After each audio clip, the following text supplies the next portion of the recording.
Zahra, seorang istri berhijab yang diremehkan dan diceraikan mantan suami serta mertuanya. Setelah bertahun-tahun, mereka kembali memamerkan rumah baru yang mewah. Namun, mereka tak tahu, Zahra kini adalah pemilik seluruh perumahan itu. Assalamualaikum warahmatullahi wabarakatuh. Kalian dari mana aja nih? Absen yuk, jangan lupa subscribe. Buat yang sudah subscribe, semoga selalu diberkahi kebaikan dan rezeki yang mengalir. Aku tidak pernah menyangka, cinta yang dulu begitu tulus akan berakhir menjadi debu yang berterbangan di tiup angin. Namaku Zahra, dan kehidupanku yang sederhana berubah total sejak aku menikah dengan Arya. Arya adalah sosok yang kupuja, seorang lelaki yang kurasa akan menjadi imam bagi keluargaku. Namun, semua itu hanyalah topeng yang menutupi sifat aslinya dan, yang lebih parah, sifat mertuaku, Bu Karina. Sejak hari pertama aku menginjakan kaki di rumah mereka, aku sudah merasakan aura ketidaknyamanan. Pandangan mata Bu Karina selalu sinis setiap kali melihatku. Apalagi saat melihat jilbab yang kukenakan. Ia sering menyindir, mengatakan bahwa aku terlalu kuno dan tidak bisa mengikuti perkembangan zaman. Arya, suamiku, tidak pernah membela. Ia hanya akan diam. Sesekali menyuruhku untuk mengabaikan omongan ibunya. Tapi bagaimana mungkin aku bisa mengabaikannya? Jika setiap hari kata-kata tajam itu terus menembus hati, aku mencoba sabar, meyakini bahwa suatu hari nanti, dengan kelembutan dan keikhlasan, hati mereka akan luluh. Tapi yang terjadi justru sebaliknya. Aku dianggap tidak becus mengurus rumah. Padahal aku selalu memastikan rumah bersih dan rapi. Aku dianggap tidak bisa menghasilkan uang. Padahal aku punya bisnis kecil-kecilan membuat kue kering dari rumah yang cukup untuk memenuhi kebutuhanku sendiri. Puncaknya terjadi ketika bisnis kue keringku mulai berkembang. Aku mendapat pesanan besar dari sebuah kafe ternama di pusat kota. Aku merasa bangga, tapi Bu Karina justru mencibir. Bisnis recehan begitu apa bisa membuat kalian kaya? Arya harusnya menikah dengan wanita pengusaha, bukan cuma penjual kue, katanya sinis. Hati kecilku meradang. Arya hanya menunduk, tidak berani membantah. Aku merasa sendiri. Di dalam rumah itu, aku hanyalah tamu yang tidak diinginkan. Hidupku bagai berada di sebuah sangkar emas yang sesungguhnya terbuat dari kawat-kawat tajam yang melukai. Aku mencoba berkomunikasi dengan Arya, mengatakan padanya bahwa aku butuh dukungan. Aku butuh kamu, Mas. Bukan hanya diam saja, bisikku suatu malam. Tapi Arya hanya menganggapku berlebihan. Ia berkata bahwa semua ibu mertua memang seperti itu. Aku merasa lelah. Sangat lelah. Kebahagiaan yang kubayangkan seolah-olah hanya ilusi yang rapuh. Setiap hari, aku hanya bisa menelan pil pahit dan memendam rasa sakit di dalam hati. Air mataku sudah mengering. Senyum di bibirku sudah pudar. Aku berusaha bertahan demi sumpah pernikahan yang telah kuikrarkan. Namun, pada akhirnya, kesabaranku mencapai batasnya. Tiba-tiba, tanpa ada angin dan badai, Arya pulang membawa sebuah surat cerai. Ia meletakkannya di meja begitu saja, tanpa sepatah kata pun. Aku melihatnya, mataku berkaca-kaca, tapi tidak ada air mata yang jatuh. Perasaanku sudah mati rasa. Ia hanya mengucapkan satu kalimat, ibu tidak mau punya menantu yang tidak bisa dibanggakan. Hancur lebur.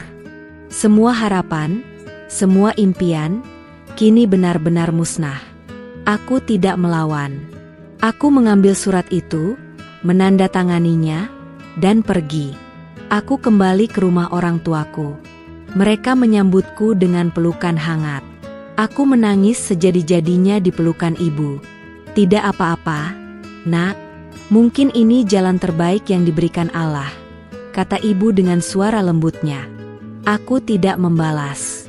Aku hanya bisa mengangguk, mencoba menerima kenyataan bahwa aku kini adalah seorang janda. Aku bertekad, tidak akan ada lagi air mata yang jatuh. Aku harus bangkit. Demi diriku sendiri, demi harga diriku yang telah diinjak-injak oleh mantan suami dan mertuaku. Luka itu akan kujadikan bekal untuk melangkah lebih jauh. Aku akan menunjukkan kepada mereka bahwa wanita berhijab sepertiku pun bisa meraih kesuksesan yang luar biasa. Hari-hari pertamaku setelah perceraian adalah masa-masa terberat. Rasa sakit dan malu bercampur aduk, menciptakan sebuah beban yang nyaris tak tertahankan. Aku seringkali hanya duduk di pojok kamar, merenung dan menatap kosong keluar jendela. Dunia seolah berhenti berputar. Namun, aku tahu ini tidak boleh berlangsung lama. Aku tidak bisa terus-terusan meratapi nasib. Aku harus bangkit, membuang semua kesedihan yang tak berguna ini. Pagi itu, aku mengambil keputusan. Aku akan fokus pada apa yang paling aku cintai, berbisnis. Dulu, bisnis kue kering itu hanya sekadar hobi. Tapi kini, ia adalah satu-satunya pelampung yang bisa menahanku agar tidak tenggelam. Dengan modal seadanya dan dorongan semangat dari orang tuaku, aku mulai membangun kembali bisnisku. Aku mencoba berbagai resep baru, memperluas varian produk, dan mulai mempromosikannya secara online. Responsnya di luar dugaanku. Pesanan datang bertubi-tubi. Dari mulut ke mulut, namaku sebagai pembuat kue kering lezat mulai dikenal. Namun, aku tahu bahwa ini belum cukup. Aku ingin lebih. Aku tidak hanya ingin sekadar bertahan hidup. Aku ingin membuktikan bahwa aku bisa sukses. Aku mulai belajar tentang manajemen keuangan, pemasaran digital, dan strategi bisnis. Aku menghabiskan malam-malamku dengan membaca buku-buku tebal, menelaah setiap kata dan kalimat yang ada di sana. Suatu hari, seorang pelanggan setia datang ke rumahku. Namanya Pak Haris, seorang pengusaha di bidang properti yang sudah pensiun. Ia sudah lama menjadi pelanggan kue keringku. "Zahra, kue buatanmu sangat enak," katanya ramah. "Sudah waktunya kamu mengembangkan bisnis ini lebih besar."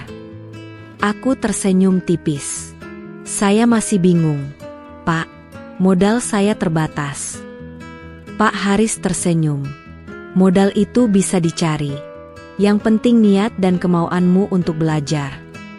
Sejak saat itu, Pak Haris menjadi mentorku. Ia sering datang ke rumah, memberikan bimbingan, dan memperkenalkan aku kepada relasi-relasinya. Aku belajar banyak hal, tidak hanya tentang bisnis, tapi juga tentang kehidupan. Pak Haris mengajariku tentang investasi. Ia melihat potensi besar dalam diriku, tidak hanya sebagai pembuat kue, tapi juga sebagai investor. "Lihatlah sekelilingmu, Zahra," katanya suatu hari saat kami berada di sebuah lahan kosong. Lahan kosong ini sekarang mungkin tidak ada harganya, tapi beberapa tahun ke depan, ia bisa menjadi sebuah aset yang sangat berharga. Kata-katanya membuka pikiranku. Aku mulai tertarik. Perlahan tapi pasti, aku mulai mengalihkan sebagian kecil keuntungan bisnis kue keringku untuk membeli lahan. Aku tidak bisa membeli lahan yang besar, jadi aku mulai dari yang kecil, di pinggir kota. Mantan suamiku dan mertuaku sudah tidak pernah menghubungiku lagi. Mereka benar-benar menghapusku dari kehidupan mereka. Aku juga tidak pernah mencari tahu tentang mereka. Aku terlalu sibuk dengan duniaku yang baru. Duniaku yang penuh dengan kerja keras, tantangan, dan harapan. Duniaku yang membuatku merasa hidup kembali. Aku tidak lagi peduli dengan apa yang mereka pikirkan tentangku. Kebahagiaanku kini bukan lagi tergantung pada pengakuan mereka, tapi pada keberhasilanku sendiri. Setiap kali aku merasa lelah, aku teringat pada ucapan Bu Karina yang meremehkanku. Kata-kata itu kini bukan lagi racun, melainkan sebuah vitamin yang memotivasiku untuk terus berjuang. Aku berjanji, akan tiba saatnya aku bisa berdiri tegar di hadapan mereka, bukan untuk membalas dendam, tapi untuk menunjukkan bahwa aku lebih kuat dari yang mereka duga. Hari-hariku setelah perkenalanku dengan Pak Haris berubah drastis. Aku tidak lagi hanya berkutat dengan adonan kue. Pikiranku kini dipenuhi dengan grafik harga tanah, proyeksi keuntungan, dan lokasi strategis. Bisnis kueku semakin sukses. Bahkan aku harus merekrut beberapa orang untuk membantuku. Namun, fokus utamaku kini bergeser. Aku mulai menanamkan semua keuntunganku, tidak hanya dari kue, tapi juga dari beberapa investasi kecil lainnya, ke dalam properti. Awalnya hanya lahan-lahan kecil di pinggir kota, yang harganya masih terjangkau. Aku membeli dengan sabar, sedikit demi sedikit, dan menahan diri untuk tidak menjualnya. Pak Haris seringkali kagum dengan instingku. Kamu punya bakat alami, Zahra. Kamu tahu mana yang akan menjadi emas, pujinya suatu hari. Aku hanya tersenyum. Aku tidak merasa punya bakat. Aku hanya merasa bahwa ini adalah jalanku, jalan yang telah Allah tunjukkan setelah kehancuran yang kualami. Setiap kali aku berhasil membeli sebidang tanah, hatiku merasakan kebahagiaan yang tidak bisa dijelaskan. Itu bukan hanya tentang uang, tapi tentang harga diri yang kembali utuh. Ini adalah caraku membuktikan pada diriku sendiri bahwa aku bisa. Aku bisa bangkit dari keterpurukan dan menjadi seseorang yang berhasil. Tidak lama kemudian, aku mendirikan sebuah perusahaan kecil-kecilan. Aku menamainya PT Cahaya Properti. Namanya sederhana, tapi ia menyimpan harapan besar. Awalnya, perusahaanku hanya bergerak di bidang jual beli tanah. Aku merekrut beberapa karyawan yang kompeten dan berdedikasi. Aku juga memilih mereka yang memiliki hati yang baik, karena bagiku, bisnis bukan hanya tentang untung, tapi juga tentang keberkahan. Aku tidak pernah memamerkan kekayaanku. Mobilku sederhana, rumahku juga tidak terlalu mewah. Aku tetap hidup dalam kesederhanaan, seperti yang diajarkan oleh orang tuaku. PT Cahaya Properti berkembang pesat. Dengan insting yang semakin tajam, aku mulai melihat peluang yang lebih besar. Ada sebuah lahan luas yang sangat strategis di pinggir kota. Letaknya dekat dengan jalan raya dan rencana pembangunan infrastruktur pemerintah. Aku tertarik. Aku mendiskusikan hal ini dengan Pak Haris. Ia sangat mendukung. Ini adalah kesempatan emas, Zahra. Jangan lewatkan, katanya. Aku memutuskan untuk mengambil risiko besar. Aku menjual semua aset tanahku yang lain untuk membeli lahan seluas itu. Aku juga mengambil pinjaman dari bank, sebuah langkah yang membuatku harus bekerja lebih keras lagi. Setelah berhasil membeli lahan itu, aku mulai membuat rencana. Aku tidak ingin membangun perumahan biasa. Aku ingin membangun sebuah perumahan yang nyaman, hijau, dan terjangkau, sehingga semua orang bisa memiliki rumah impian mereka. Aku ingin membangun sebuah perumahan yang tidak hanya menjadi tempat tinggal, tapi juga sebuah komunitas yang harmonis. Proyek itu kumulai dengan semangat membara. Aku menunjuk arsitek-arsitek terbaik, kontraktor yang terpercaya, dan tim pemasaran yang handal. Proyek itu diberi nama Green Harmony Residence. Proyek impianku. Aku menjaga setiap detailnya, dari penataan taman hingga desain rumah. Waktu berlalu begitu cepat. Perumahan itu mulai terbentuk. Rumah-rumah indah berdiri kokoh, taman-taman asri mulai menghijau. Aku merasa sangat bangga. Ini adalah hasil kerja kerasku, hasil dari air mata dan keringat yang dulu tumpah. Tidak ada yang tahu bahwa aku adalah pemilik perusahaan itu. Aku sengaja tidak terlalu menonjolkan diri. Aku ingin tetap menjadi Zahra yang sederhana, Zahra yang sama seperti dulu, yang hanya ingin hidup bahagia dan bermanfaat bagi orang lain. Aku menamakan perusahaan pengembang proyek ini dengan nama lain, sebuah anak perusahaan dari PT Cahaya Properti. Namanya PT Nirwana Properti. Suatu sore, saat aku sedang memeriksa laporan keuangan di kantor, ponselku berdering. Ada notifikasi pesan dari nomor yang tidak kukenal. Awalnya aku hendak mengabaikannya, tapi entah mengapa, hatiku merasa ada yang aneh. Aku membuka pesan itu. Sebuah foto. Aku melihatnya dan hatiku langsung mencelos. Itu adalah Arya, mantan suamiku, dan Bu Karina, mantan mertuaku. Mereka berpose di depan sebuah rumah mewah yang belum selesai sepenuhnya. Tangan Arya memegang sebuah sertifikat rumah. Di bawah foto itu, ada sebuah pesan yang membuatku mendidih. Zahra, datanglah ke acara syukuran rumah baruku. Akhirnya, kami bisa membeli rumah yang pantas, bukan rumah warisan orang tua. Pesan itu dikirim oleh Bu Karina. Kata, pantas, itu, seolah-olah ditujukan untuk menghinaku. Mereka tahu bahwa rumahku dan orang tuaku sederhana. Mereka tahu aku tidak pernah punya aset mewah seperti itu. Perasaanku campur aduk. Ada rasa sedih, marah, dan sedikit rasa geli. Bagaimana mungkin mereka begitu sombong hanya karena memiliki sebuah rumah? Arya mengirim pesan lagi. Ibu bilang, jangan lupa bawa oleh-oleh kue keringmu yang paling enak. Ya, kami mau membandingkannya dengan kue dari toko roti ternama di sini. Ejekan itu begitu terang-terangan. Aku tertawa getir. Dulu, aku menangis karena mereka. Kini, aku justru merasa kasihan. Aku membalas pesan itu. Terima kasih atas undangannya, Bu Karina dan Mas Arya. Insya Allah, saya akan datang. Aku tidak membalas ejekan mereka. Aku hanya ingin menunjukkan bahwa aku sudah jauh lebih kuat dari dulu. Aku tidak akan lagi lari dari mereka. Aku akan datang, menghadapinya, dan melihat seberapa jauh arogansi mereka berkembang. Fadhil, asistenku, melihat wajahku yang berubah. Ada apa, Bu Zahra? Tanyanya khawatir. Aku hanya tersenyum. Tidak ada apa-apa, Fadhil. Hanya undangan dari kenalan lama. Aku tidak ingin menceritakan masa laluku padanya. Aku sudah lama membuang masa lalu itu. Malam itu, aku tidak bisa tidur. Pikiranku terus-terusan memutar ulang kejadian-kejadian buruk di masa lalu. Aku teringat pada ucapan Bu Karina yang menusuk, teringat pada Arya yang tidak pernah membelaku.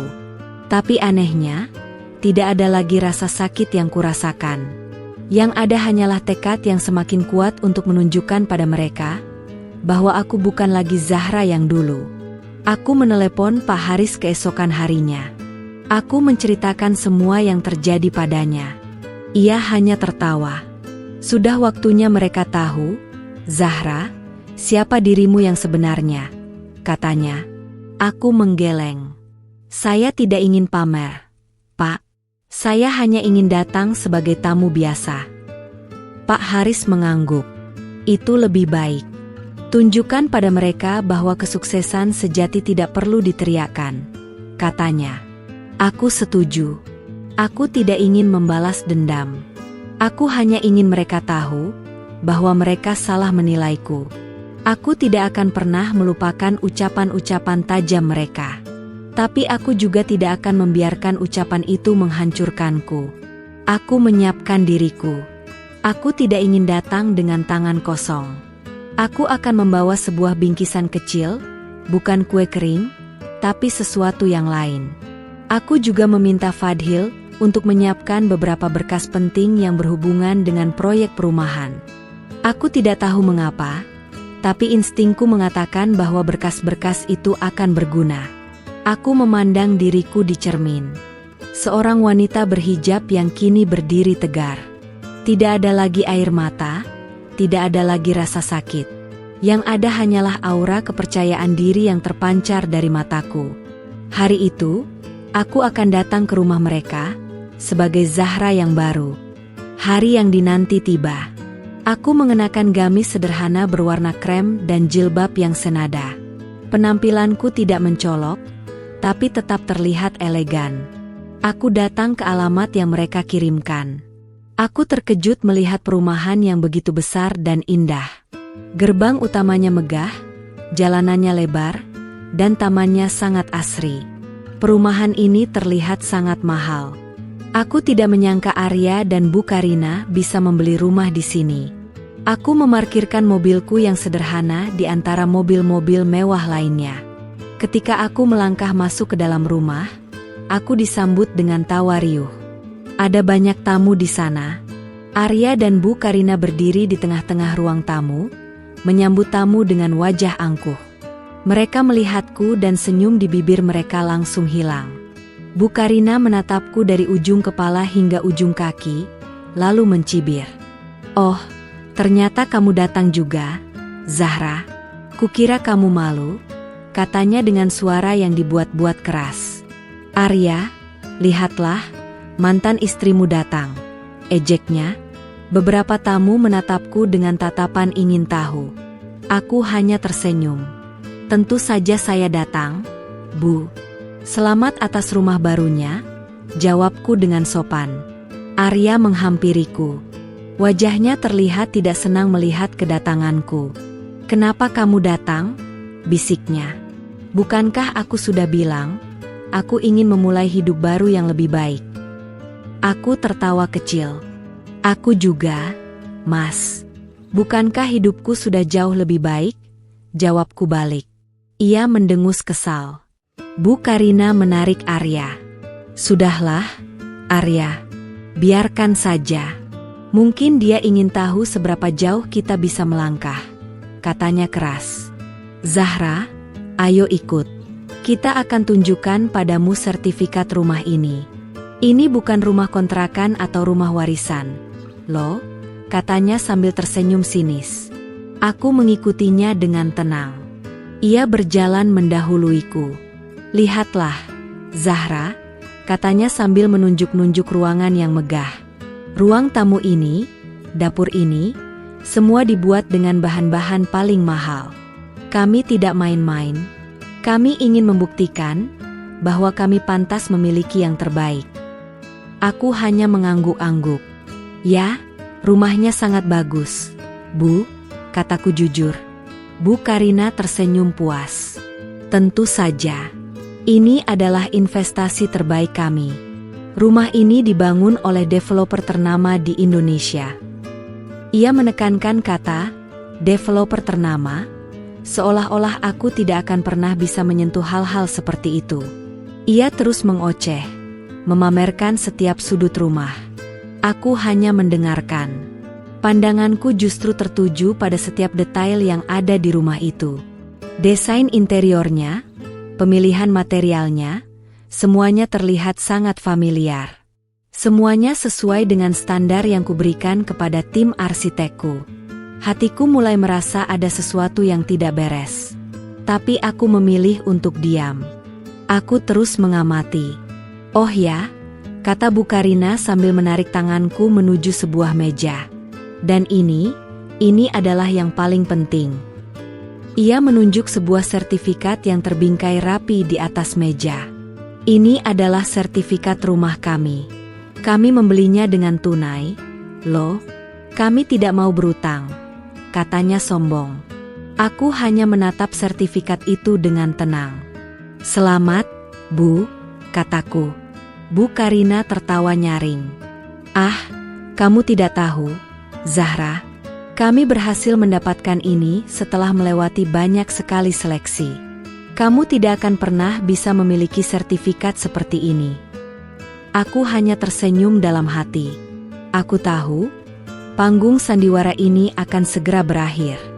Aku tidak perlu membalas kata-kata mereka. Yang terpenting, aku bisa melihat mereka merasa bahagia dan sombong untuk terakhir kalinya. Bu Karina memegang sertifikat itu dengan bangga. Jemari tangannya mengusap-usap bingkai emasnya, seolah-olah ia sedang memegang sebuah mahkota. "Ini adalah bukti kerja keras Arya," katanya, meskipun aku tahu Arya tidak bekerja terlalu keras. Arya hanya menatapku dengan tatapan angkuh. "Bagaimana, Zahra? Kamu pasti iri, kan?" tanyanya. Aku menggelengkan kepalaku. "Tidak, Mas. Saya justru bahagia untuk kalian," jawabku tulus. Wajah Arya dan Bu Karina terlihat sedikit kecewa, karena aku tidak memberikan reaksi yang mereka harapkan. "Ah, sudahlah," kata Bu Karina. "Tengoklah ini," katanya sambil membalik sertifikat itu ke arahku. Lihatlah nama developer yang membangun perumahan ini. Ia menunjuk sebuah nama yang terukir jelas di sana. Nama besar, bukan? Mereka adalah developer paling terpercaya di kota ini. Aku menatap nama itu.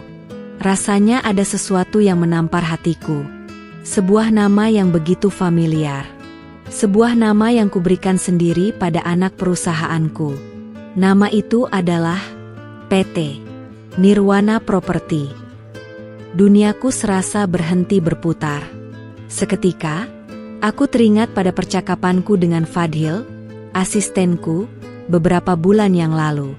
Saat itu, aku sedang memikirkan nama untuk anak perusahaan yang akan mengurus proyek perumahan ini. Bagaimana kalau kita beri nama PT Nirwana Property? Saranku. Fadhil mengangguk setuju. Ide bagus, Bu. Nirwana, tempat yang indah dan damai, katanya. Aku tersenyum. Ya, aku ingin membangun sebuah perumahan yang damai dan indah. Dan sekarang, disinilah aku, melihat nama itu terukir di sertifikat rumah mantan suamiku. Seketika, semua kepingan puzzle yang tadinya berserakan di otakku, kini tersusun rapi. Desain rumah, pemilihan bahan, tata letak perumahan, semuanya adalah hasil dari ide-ide dan kerja kerasku. Arya dan Bu Karina berdiri di hadapanku, sombong dan congkak, tanpa sedikitpun menyadari bahwa mereka sedang pamer di hadapan pemilik yang sesungguhnya. Aku ingin tertawa. Rasanya ingin sekali aku berkata pada mereka, rumah yang kalian sombongkan ini adalah milikku. Tapi aku menahannya. Ini bukan saatnya. Aku harus menjaga martabatku. Kamu kenapa, Zahra? Tanya Arya curiga. Wajahmu terlihat aneh. Aku hanya tersenyum. Tidak apa-apa, Mas. Saya hanya terkejut. Ternyata, Mas Arya berhasil mendapatkan rumah dari developer ternama. Kataku dengan nada datar. Bu Karina tersenyum puas. Ia tidak menyadari bahwa di balik senyum tipisku, ada sebuah rahasia besar yang sedang kukunci rapat-rapat. Rahasia yang bisa menghancurkan kebanggaan mereka dalam sekejap mata. Aku berpamitan. Aku mengatakan bahwa ada urusan mendadak yang harus kuselesaikan. Arya dan Bu Karina tidak peduli. Mereka terlalu sibuk dengan tamu-tamu mereka yang lain.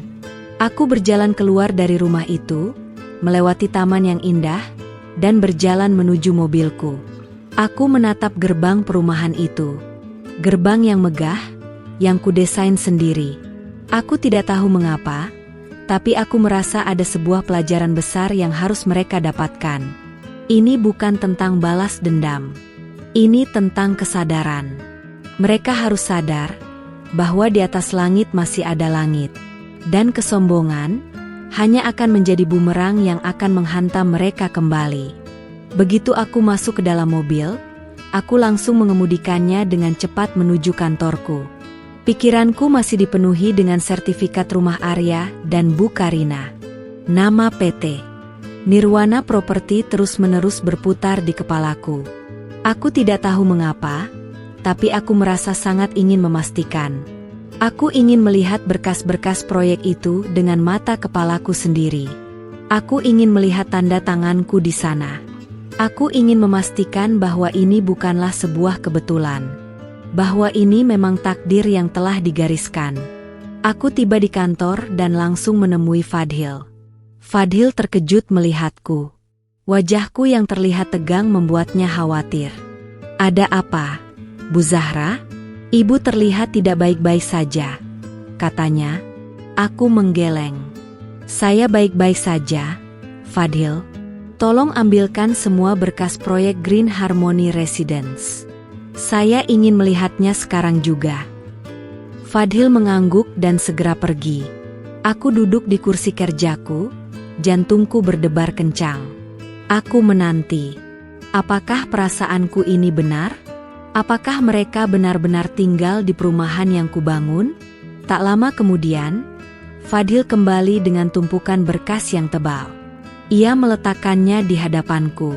Aku mulai membukanya satu persatu. Laporan keuangan, surat izin, denah rumah, semua ada di sana. Aku melihat tanda tanganku di setiap halaman penting.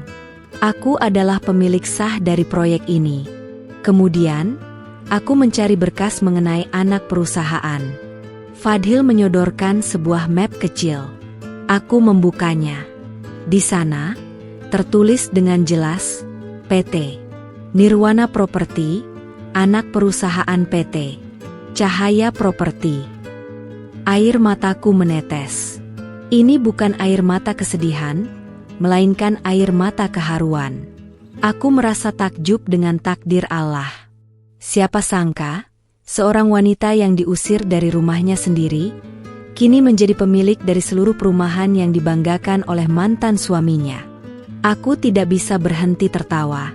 Ini adalah sebuah lelucon yang sangat lucu. Aku menutup mataku. Aku membayangkan wajah sombong Bu Karina, Arya, dan semua tamunya. Mereka tidak tahu. Mereka tidak menyadari bahwa pemilik dari panggung sandiwara mereka sedang berdiri di hadapan mereka.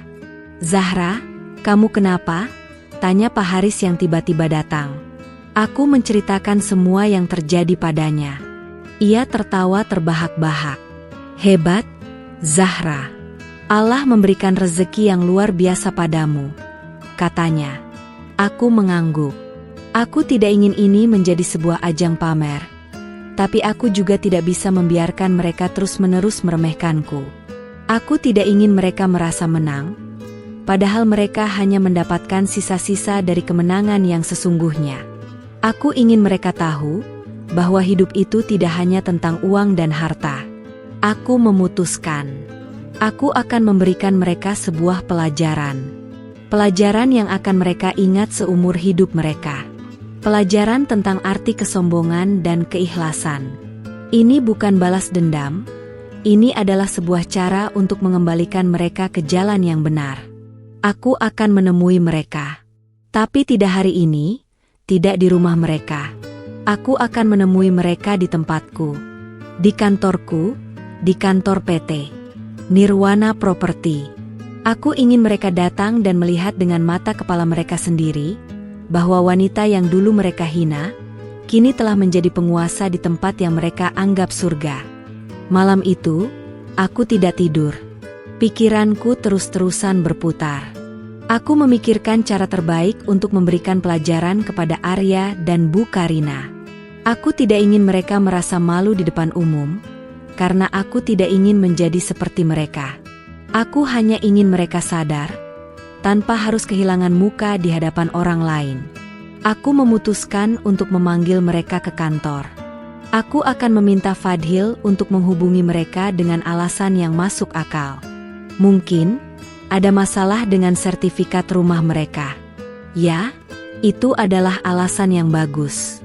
Aku menyusun rencana dengan hati-hati. Aku ingin memastikan semuanya berjalan sesuai rencana. Fadhil menghubungi Bu Karina. Ia mengatakan bahwa ada beberapa berkas yang harus diurus, karena ada sedikit kesalahan data. Bu Karina langsung marah-marah di telepon. "Bagaimana bisa? Apa kalian tidak becus bekerja?" teriaknya. Fadhil dengan tenang meminta maaf dan meminta mereka untuk datang ke kantor pusat PT Nirwana Property secepatnya. Bu Karina setuju, tapi ia mengancam akan menuntut jika ada sesuatu yang salah. Aku hanya tersenyum. Biarkan saja. Pagi itu, aku datang ke kantor lebih awal. Aku mengenakan pakaian formal, sebuah blus panjang dan rok yang senada, serta jilbab yang rapi. Aku duduk di balik meja kerjaku. Meja yang besar, yang terbuat dari kayu jati, yang ada di ruangan yang luas dan nyaman. Di dinding, ada sebuah bingkai foto yang menunjukkan wajahku tersenyum bersama dengan Pak Haris. Aku meminta Fadhil untuk memastikan semua berkas sudah rapi. Aku tidak ingin ada kesalahan sedikit pun. Aku ingin ini menjadi pertemuan yang sempurna. Tidak lama kemudian, Fadhil memberitahuku bahwa Arya dan Bu Karina sudah datang. Aku mengangguk. "Tolong antar mereka ke ruanganku," kataku. Jantungku berdebar kencang. Ini bukan karena aku takut. Ini karena aku tidak sabar untuk melihat ekspresi mereka. Ini adalah saat-saat yang kutunggu-tunggu. Saat-saat di mana aku bisa berdiri di hadapan mereka, bukan sebagai Zahra yang lemah, tapi sebagai Zahra yang kuat. Aku menarik napas dalam-dalam, mencoba menenangkan diriku. "Ayo, Bu," kata Fadhil ramah. Ia mengantar mereka. Aku mendengar suara Bu Karina mengomel di luar. "Di mana kantor manajernya? Kenapa kita harus menunggu?" katanya. Aku hanya tersenyum. Akhirnya, pintu ruanganku terbuka. Fadhil masuk terlebih dahulu. "Ini ruangannya, Bu," katanya. Bu Karina dan Arya masuk. Mereka melihatku. Seketika, wajah mereka berubah. Kaget, bingung, dan sedikit takut. Mereka tidak bisa berkata apa-apa. Bu Karina menatapku dengan mata melotot. Arya hanya berdiri di belakangnya, menunduk. Aku tersenyum ramah. "Silakan duduk, Bu Karina, Mas Arya," kataku. Mereka masih diam. Aku menunjuk ke kursi di hadapanku. "Kenapa kalian berdiri di sana?" tanyaku. Akhirnya, mereka duduk. Bu Karina menatapku dengan tatapan sinis. "Jadi, kamu bekerja di sini? Pantas saja kamu berani memanggil kami. Kamu ini manajer atau apa?" tanyanya. Aku tidak menjawab. Aku hanya menatap mereka dengan tatapan tenang. Ini adalah awal dari sebuah babak baru. Suasana di ruangan itu hening. Bu Karina dan Arya duduk di hadapanku, terlihat tidak nyaman. Mata mereka menatapku, seolah-olah aku adalah hantu. "Kamu kenapa bisa ada di sini, Zahra?" tanya Arya dengan suara tercekat. Aku tersenyum. "Ini kantorku, Mas." "Tentu saja saya ada di sini," jawabku santai. Bu Karina mendengus. "Jangan berbohong. Mana ada wanita sepertimu bisa punya kantor sebesar ini?" katanya sinis. Aku tidak menjawab. Aku hanya menatapnya. Fadhil, yang tadinya berdiri di sampingku, pergi meninggalkan kami berempat. "Kami datang ke sini untuk mengurus masalah sertifikat rumah kami." "Kenapa kami malah harus berurusan denganmu?" tanya Bu Karina. "Tolong panggilkan manajer kalian," katanya dengan nada memerintah. Aku tersenyum. "Ada masalah apa dengan sertifikatnya, Bu?" tanyaku. "Ada data yang salah, kata stafmu," jawabnya ketus. Aku mengangguk. "Ya, saya tahu. Saya yang memerintahkan staf saya untuk menghubungi kalian," kataku tenang. Wajah Bu Karina memerah. Ia marah. Ia merasa dipermainkan. "Kamu pikir kamu siapa? Berani-beraninya mempermainkan kami," katanya dengan suara meninggi. Aku hanya menatapnya. "Saya tidak mempermainkan kalian, Bu. Saya hanya ingin kalian tahu bahwa saya yang akan menyelesaikan masalah kalian," kataku. Arya menatapku dengan tatapan tidak percaya. "Kamu? Kamu bisa menyelesaikan masalah kami?" tanyanya. "Kamu kan cuma penjual kue," katanya, meremehkanku. Aku hanya tersenyum. "Ya, saya memang dulunya penjual kue," kataku. "Tapi sekarang, saya adalah pemilik dari kantor ini." Bu Karina dan Arya tertawa nyaring. "Hahaha, lelucon yang sangat lucu, Zahra," kata Bu Karina. "Kamu pikir kami akan percaya?" Aku tidak menjawab. Aku hanya menekan sebuah tombol di mejaku. Tak lama kemudian, Fadhil masuk. "Ya, Bu Zahra?" tanyanya sopan. "Fadhil, tolong jelaskan kepada Bu Karina dan Mas Arya, siapa pemilik dari PT Nirwana Property," kataku. Fadhil menatapku, lalu menatap mereka. Ia tahu, ini adalah momen yang krusial. "Bu Karina dan Bapak Arya," kata Fadhil dengan suara ramah. "Saya perkenalkan, Ibu Zahra adalah Chief Executive Officer atau pemilik dari perusahaan ini. Beliau adalah pemimpin kami." Suara Fadhil terdengar sangat tulus. Sontak, tawa Bu Karina dan Arya berhenti. Wajah mereka berubah menjadi pucat pasi. Mereka menatapku, lalu menatap Fadhil. Mereka tidak bisa berkata apa-apa. Mata mereka kosong, seolah-olah jiwa mereka sudah terbang entah kemana. Mereka tidak menyangka bahwa lelucon yang mereka buat akan berbalik menyerang mereka. Aku melihat mereka dengan tenang.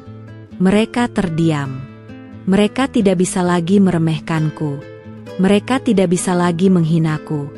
Mereka tidak bisa lagi memandangku sebelah mata. Mereka melihat seorang wanita berhijab yang duduk di balik meja besar, seorang wanita yang memiliki segalanya. Mereka tidak tahu bahwa wanita itu adalah wanita yang dulu mereka usir dan mereka hina. Aku membiarkan keheningan menguasai ruangan. Aku ingin mereka mencerna semua informasi yang baru saja mereka dengar. Wajah Bu Karina yang tadinya sombong, kini berubah menjadi merah padam, antara malu dan marah. Arya, mantan suamiku, hanya menunduk, tidak berani menatap mataku. Aku melihat mereka, dan tidak ada lagi rasa benci di hatiku. Yang ada hanyalah rasa kasihan. Kasihan, karena mereka terlalu dibutakan oleh kesombongan. "Jadi, kamu pemilik dari perumahan itu?" tanya Bu Karina dengan suara bergetar. Aku mengangguk. "Ya, Bu. Dan bukan hanya perumahan itu. Seluruh perumahan di bawah bendera PT Nirwana Property adalah milik saya," jawabku tenang. "Rumah yang kalian sombongkan, sertifikat yang kalian pamerkan, itu semua adalah bagian dari kerajaan bisnis yang saya bangun dari nol," kataku. Bu Karina menggelengkan kepalanya. "Tidak mungkin. Ini pasti bohong," katanya, mencoba meyakinkan dirinya sendiri. "Kalian pasti bersekongkol." Aku tersenyum. Aku mengambil map berisi berkas dan menaruhnya di hadapan mereka. "Lihatlah, Bu. Ini adalah berkas-berkasnya. Dan ini adalah tanda tangan saya di setiap dokumen pentingnya," kataku. Bu Karina melihatnya, dan ia tidak bisa lagi membantah. Wajahnya semakin pucat. Arya mengangkat kepalanya, dan matanya menatapku dengan tatapan kosong. Ia melihatku, bukan sebagai Zahra yang dulu, tapi sebagai Zahra yang baru, Zahra yang kuat, yang berdiri di atas panggung kesuksesan yang sangat tinggi. "Saya datang ke rumah kalian, bukan untuk balas dendam," kataku lembut. "Saya datang karena saya ingin melihat kalian bahagia. Saya ingin melihat kalian memiliki apa yang kalian inginkan. Dan saya bahagia bahwa kalian berhasil mendapatkan rumah impian kalian." Bu Karina menatapku dengan mata berkaca-kaca. "Tapi, kenapa kamu tidak memberitahu kami?" tanyanya. Aku menggeleng. "Saya tidak mau pamer, Bu. Saya hanya ingin kalian tahu bahwa kesuksesan itu datang dari kerja keras, bukan dari kesombongan," kataku. "Rumah yang kalian beli adalah rumah impian yang saya bangun. Saya yang mendesainnya, saya yang memastikannya dibangun dengan baik, dan saya yang memegang sertifikatnya," kataku. "Saya tidak butuh pengakuan dari kalian. Saya hanya ingin kalian tahu bahwa kalian telah membuang permata demi sebuah puing-puing," kataku, menatap Arya. "Saya harap, dengan kejadian ini, kalian bisa belajar bahwa kesombongan hanya akan membuat kalian jatuh. Bahwa harta yang kalian sombongkan bisa jadi adalah milik orang lain yang kalian remehkan." Aku berdiri. "Saya sudah menyelesaikan masalah kalian," kataku. "Semua berkas sudah lengkap. Kalian bisa pulang dengan tenang." Aku tidak memberikan mereka kesempatan untuk bicara. Aku berjalan keluar dari ruangan itu. Aku tidak lagi menoleh ke belakang. Aku mendengar suara Bu Karina dan Arya yang terisak. Aku tidak tahu apakah itu isakan penyesalan atau isakan karena malu. Tapi aku tidak peduli. Aku sudah melakukan tugasku. Tugasku untuk menunjukkan pada mereka bahwa aku lebih kuat dari yang mereka duga. Aku berjalan keluar dari kantor itu, dan aku merasa bahwa aku sudah benar-benar bebas.